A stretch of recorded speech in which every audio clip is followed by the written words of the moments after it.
Kacang sacha inci telah dibudidayakan oleh penduduk asli Peru selama berabad-abad di hutan Amazon. Secara morfologi, buah sacha inci memiliki bentuk bintang, di mana dalam satu bintang dapat menyimpan antara 4 sampai 5 butir biji. Buah muda berwarna hijau sedangkan buah yang sudah tua berwarna coklat kehitaman. Sacha inci dapat tumbuh dengan baik di dataran rendah yang panas hingga dataran dengan ketinggian 1700 mdpl. Dapat tumbuh di segala musim, baik musim hujan maupun musim kemarau selama ketersediaan air tercukupi. Sacha inci dapat tumbuh di tanah asam, namun pertumbuhan optimal pada tanah berpH netral dan dataran aluvial dekat sungai. Lahan kering merupakan salah satu ekosistem yang berpotensi besar untuk lahan budidaya sacha inci. Tanaman kacang sacha inci Plukenetia volubilis memang belum begitu populer di tanah air. Namun dalam 5 tahun terakhir ini sudah banyak petani di Indonesia yang mulai membudidayakan tanaman merambat yang berasal dari hutan Amazon Peru tersebut. Kacang sacha inci ini katanya banyak manfaat, banyak khasiat dan bernilai ekonomi. Bisa panen kapanpun karena tanamannya tidak mengenal musim. Cukup sekali tanam tapi panennya berkali-kali. Masa panennya pun bisa puluhan tahun, seperti halnya tanaman vanila atau lada. Kacang sacha inci ini pertama kali masuk Indonesia tahun 2017. Dibawa oleh pekerja Indonesia TKI dari Vietnam ke kampungnya di Cianjur. Dan tanamannya tumbuh subur di Cianjur. Kemudian dikembangkan sebagai tanaman budidaya oleh IPB, ujar Agus Yayat Hidayat pendamping program budidaya kacang sacha inci di Ciamis. Biji kacang sacha inci ini menurut Agus bisa diolah jadi minyak dengan harga yang mahal untuk pasar ekspor. Biji kacang sacha inci bisa diolah jadi obat maupun kosmetik. Juga potensi sebagai bahan baku superfood. Kacang sacha inci bisa tumbuh subur di Indonesia. Mungkin karena iklimnya sama dengan Amazon, katanya. Budidaya kacang sacha inci ini kini berkembang di Jatim dan Jateng. Juga sudah merambah masuk Jabar. Dari Desa Muktisari Kabupaten Ciamis, Bunga Sufi Media melaporkan.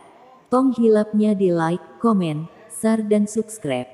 Bulan yang depan panen juga, tapi terus menerus kita bisa panen karena terus tumbuh bunga. Ini bibit asalnya dari mana Pak ini buah ini? Ini saya hanya tahu dari orang-orang ketika kita ngumpul-ngumpul itu bahwa ini tanaman dari hutan Amazon, dari tanaman liar dari hutan Amazon yang punya kadar omeganya itu lebih tinggi. Ini yang dari Ciamis tersebut cuma di sini aja Pak yang ada. Kalau Ciamis sebelum di sini sebetulnya udah ada duluan tuh punya perorangan. Kang Leli itu ada di Ciomas, Desa Ciomas, Kecamatan Panjalu, sama punyanya Ibu Yuni itu saudaranya Kang Leli itu udah duluan. Ketika saya udah melihat ke lapangan, lokasi seperti apa, ini kayaknya cocok untuk dikembangkan buat petani milenial karena kita nanamnya sekali, panennya berkali-kali tanpa musim. Ini dari pertama ini Pak pembibitan ini berapa bulan Pak untuk menghasilkan panen? Ini dimulai dari pembibitan sampai keluar bunga ya, di sini tuh 4,5 bulan, tapi kita edukasi tetap di 7 bulan. Cuma kebetulan mungkin nggak tahu dari tekstur tanah atau kayak gimana, jadi 4,5 bulan itu udah mulai keluar yang kayak gini, bunga, udah keluar bunga. Itu 4 bulan Pak ya? 4 bulan. Nah ini dari awal sampai seperti ini udah 9 bulan, ini udah 9 bulan udah kelewat prosesnya, udah dari bulan panen kemarin ya, Pak, udah ya? dipanen. Iya. Udah kelewat gitu. Harapannya Pak untuk program ini sebab Bapak sebagai Pakuwu wilayah Cipaku Pak ya? Wilayah Desa Muktisari. Desa Muktisari. Iya. Ini untuk harapan untuk ke warga Ciamis bagaimana Pak? Harapannya saya bisa terus dikembangkan untuk di Kabupaten Ciamis ini supaya jadi komoditas, karena dari perawatannya kita nggak susah-susah amat itu. Tadinya juga apa itu tanaman dari hutan gitu, tanaman liar dari hutan. Jadi mudah-mudahan untuk petani milenial setelah tahu kacang sachaji seperti apa dan progres kedepannya seperti apa, mudah-mudahan banyak yang tertarik.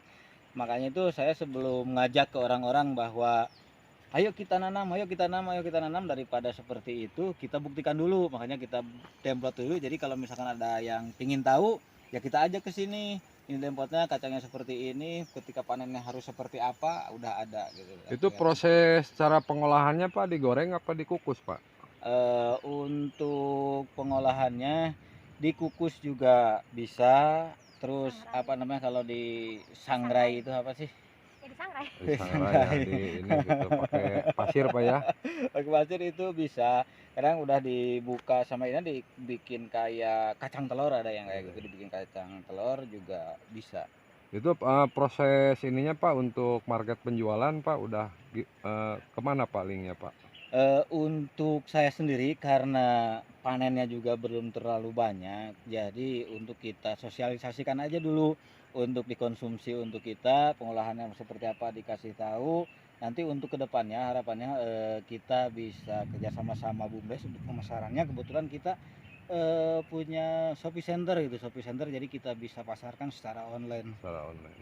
Ya, terus juga kita ada mitra kerja dari perusahaan yang khusus menangani kacang saca inci gitu. Iya, Karena kesananya itu dari kacang saca inci dibikin minyaknya ada, kemarin ada kecapnya juga ada, terus dari daunnya dibikin kayak teh juga ada, untuk diseduh ada.